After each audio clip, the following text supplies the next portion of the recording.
So आपण तत्वता मान्यता दिलेली आहे सोसायटीच्या रिडेव्हलपमेंटला. आता रिडेव्हलपमेंटच्या प्रक्रिया चालू करायच्या आहेत. रिडेव्हलपमेंटची कमिटी पण तुमच्यासमोर सादर झालेली आहे. 2/3 मेंबर मेन कमिटीमधले असतील.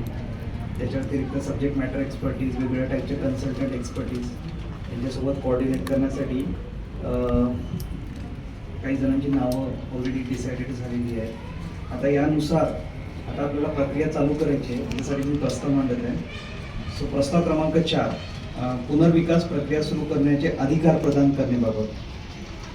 पुनर्विकास समितीच्या सहाय्याने व्यवस्थापन समिती म्हणजे मॅनेजमेंट कमिटीज कायदेशीर सदस्याभिमुख व नियोजित पद्धतीने पुनर्विकास प्रक्रिया सुरुवात करण्यास व ती देखरेखीखाली पार पाडण्यास अधिकार प्रदान करण्याबाबत हा विषय आहे. याच्यासाठी मी तुमच्यासमोर रिझॉल्युशन ठेवत आहे.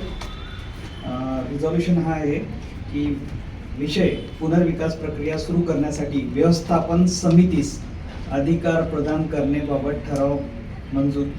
ठराव करण्यात येते की green view cooperative housing society लिमिटेडची व्यवस्थापन समिती सोसायटीच्या पुनर्विकासासाठी नेमण्यात आलेल्या पुनर्विकास समितीच्या सहकार्याने सदर पुनर्विकास प्रक्रिया रचनाबद्ध, कायदेशीर, सल्लामूलक आणि पारदर्शक पद्धतीने राबवणीच्या दृष्टीने आवश्यक ती सर्व प्रारंभिक कारवाई करण्यात अधिकृत व सबलीकृत करण्यात येत आहे.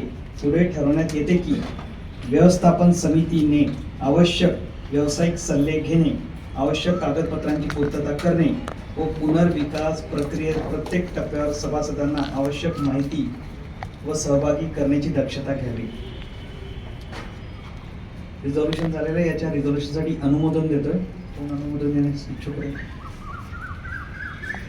Non member, non committee member आणि ठरावामध्ये एक वाक्य ऍड करता येतं का? येस. कारण तुमचा आता हा ठराव काय आहे, जी पुनर्विकास समिती आहे ती सगळं काम करून त्याचे अधिकार व्यवस्थापन समितीकडे देते. बरोबर. सगळं परफेक्ट आहे. फक्त एक त्यात वाक्य टाका. ते देत असताना त्याची टिप्पणी पण त्याच्यामध्ये जोडली गेली पाहिजे. कारण कसं होतं, लेखी तुमच्याकडे काहीच राहणार नाही की ह्या 27 जणांच्या कमिटीने तुम्हाला 5-6 जणांना काय दिलं. प्रोसिजर ऍस्पेक्ट मध्ये ते असतं, पण आम्ही ते विशेष टाकू देतो. कमिटीने जे रिकमेंडेशन केलेले आहेत त्याची फुटनोट असेल, त्याची फुटनोट त्याला जोडलेली असेल. फुटनोट ज्याला म्हणतो आपण, ते वाक्य टाका. ते वाक्य सुद्धा इकडं आम्ही ते वाक्य